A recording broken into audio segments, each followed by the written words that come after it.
Sidang perdana 4 anak berhadapan dengan hukum digelar secara tertutup di Pengadilan Negeri Kelas 1A Palembang, yang mana juru sidang ini dijaga ketat oleh petugas kepolisian dari Polrestabes Palembang dibantu Polsek setempat.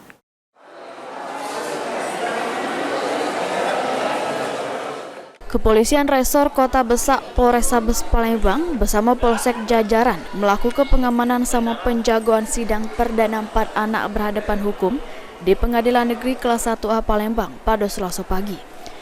Dari pantauan PAL TV, tampak belasan anggota kepolisian yang berbaju dinas maupun berbaju preman sudah disiagakan di luar pintu sidang.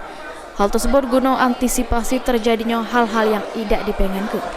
Karena pas sidang berlangsung, wong tua dari korban inisial AA maupun keluarga dari keempat tersangka yakni IS 16 tahun, MZ 13 tahun, NS 12 tahun, sama AS 12 tahun tidak diperbolehkan masuk ke ruangan persidangan.